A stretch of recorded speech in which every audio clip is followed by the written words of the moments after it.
Anthony is particularly interested in objective methods for evaluating how community design decisions may impact population health, economic prosperity, and environmental sustainability of communities.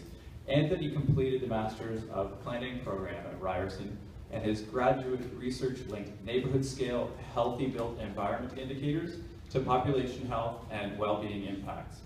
Anthony is now primarily focused on walking, cycling, and sustainable transportation network planning and design.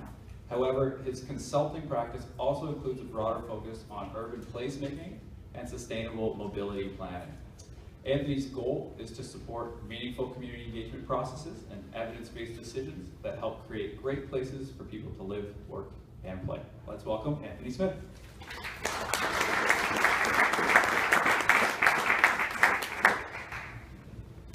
All right, so today I want to talk about three things: why I do what I do, how I do it, and what I do. Now, this first slide starts back at the beginning of my career. I worked at a School of Faculty of Population Public Health at UBC, focusing on early child development. And my work was looking at how the neighborhoods where children live influence their health and well-being. So using data to tell stories is now what I do. So just to talk about cycling, for example, we start to look at the number of people who travel by bike and the average trip length. And we can see in the Greater Golden Horseshoe, the average cycling trip is, or 80% of trips are under 5 kilometers, and 46% of people make trips, 46% of trips are under 5 kilometers. So there's a huge opportunity with only 5% of the mode share currently.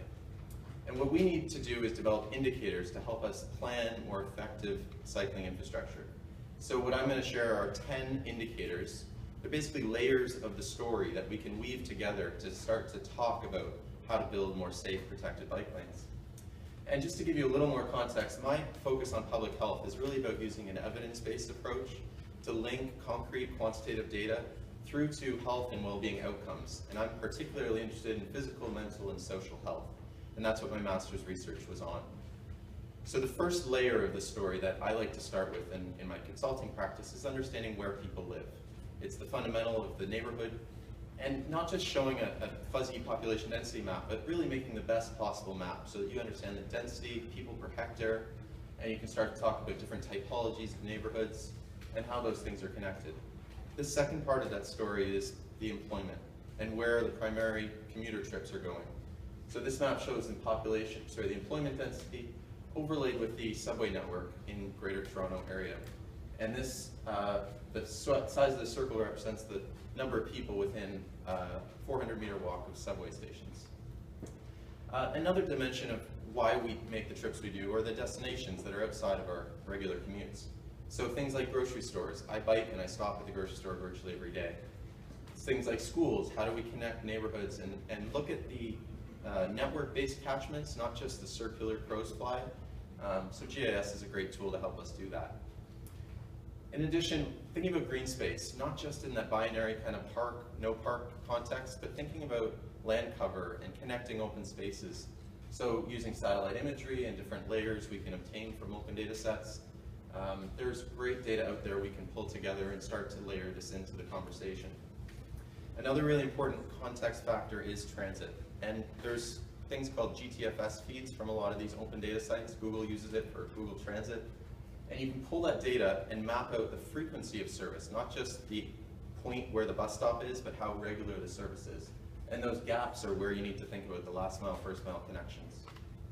It's also really important to understand the socioeconomic or the social determinants of health factors that underpin the neighborhoods that we're living in. So income, different ethnicities, age factors that may influence people's mobility patterns. My dad doesn't drive, he chooses to bike places, and we need to know where those people are. And the result of a lot of those behaviors are outcomes like mode share, and this is the destination of work trips, showing the percent of people who arrive by car. So by telling stories about how people are currently moving around, this is a Transportation Tomorrow survey data set, we can understand the opportunities and the challenges that people are facing. Now another layer, of course, is Strava. I'm a competitive cyclist and I upload my racing routes all the time, but I also record my commutes through the city often. And this is a great way of looking at the big picture of where cycling activity is occurring or where there may be some opportunities in the province. And you can zoom right into the street level. Now, desire lines are a really important part of this process. So there's lots of different ways to do it. I, for example, pulled the data from a commuter challenge survey, mapped out the trips by mode. I also downloaded my own personal bike share data and just mapped out 77 trips to see where I was riding. Think about the opportunities that our city has with hundreds of thousands of trips. And then we can start to do some analysis on all these layers and combine them into some sort of cumulative measures such as bikeability. So this looks at the elevation, the number of population serving businesses, the population density, and the cycling infrastructure to come up with a picture. And you can model the future if you change factors, what the future might look like. And of course, this is probably the most important factor, but I'd like to end with it, is safety.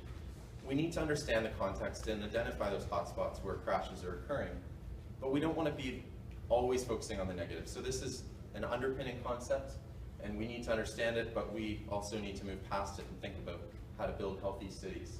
So finally, what I do is, these are 2 case studies. For example, in Liberty Village, we mapped out the population and the employment, and then also looked at the origins and destinations of trips to and from the Liberty Village context. And this is Transportation Tomorrow Survey. It's public open data for the entire Greater Golden Horseshoe. And then we were able to look at the existing network and then start to layer in all the different initiatives that were going on in the area. There's bridges, there's greenways, there's the 10-year network plan, and this was a studio group at Ryerson that I was part of that put this together and created a vision for the future we really hope to advocate for. And I pushed that through my social media in many different ways.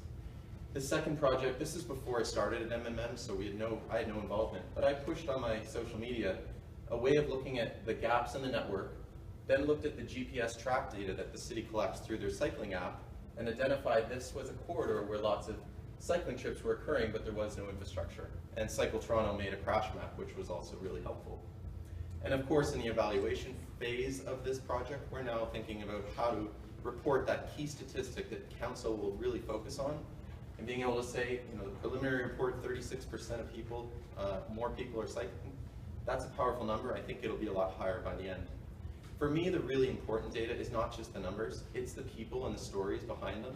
So this was the announcement, the opening of BLOOR bike lanes, Councillor Cressy and Mike Layton, and this little girl rode by. And I just happened to catch it at 9:30 in the morning. I don't know where she was going, but this to me is a success factor. This is the performance indicator we're looking for.